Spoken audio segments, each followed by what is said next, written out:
Yesterday officially made 4 weeks since we've had the chicks, and they are getting so big. One of the questions that we get quite a bit is asking whether they have names yet, and the answer to that is no. And I know that sounds weird because whenever you bring a pet home, the first thing that you do is give it a name.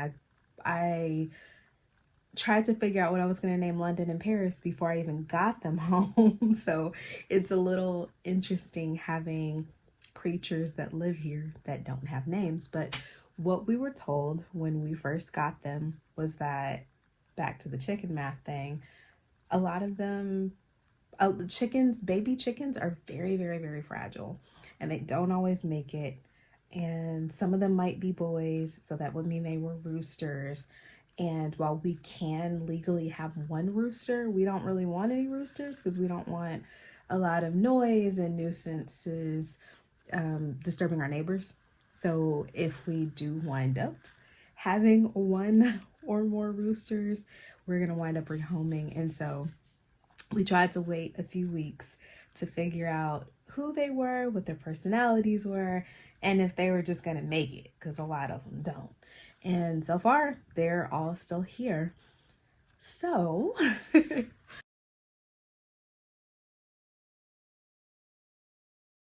I need your help. I need your help coming up with names for these little ones. There are 10 of them, and I am racking my brain to try to figure out what to name them. So I am going to introduce them to you here. I'll introduce them by breed. And if you have any names or suggestions, please leave them in the comments. So without further ado, here are the little ones. First up, our golden girl, the Buff Orpington, known for being sweet, snuggly, and basically the golden retrievers of the chicken world. Next up, our Well Bar, aka Cream Leg Bar duo, our future blue egg layers, and also probably the trendiest chickens in the whole brooder. You gotta peep that eyeliner and that mohawk.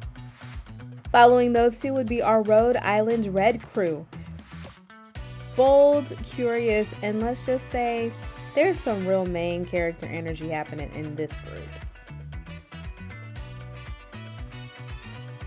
Those reds might be bringing the drama, but these white leghorns, they are calm, peaceful, and really they're just here for the snacks and the vibes. Last but not least, our Mystic Onyx. Beautiful black feathers, black from head to toe. She is the loudest and probably the craziest of the bunch, but she is also super sweet. So there you have it, 10 crazy chicks. Or maybe we're the crazy ones because we did go out and buy 10 chickens. That's crazy. But anyway, we look forward to seeing the names you come up with and finally being able to name these 10 baddies. We will be back soon with another episode of Chickflix Chill.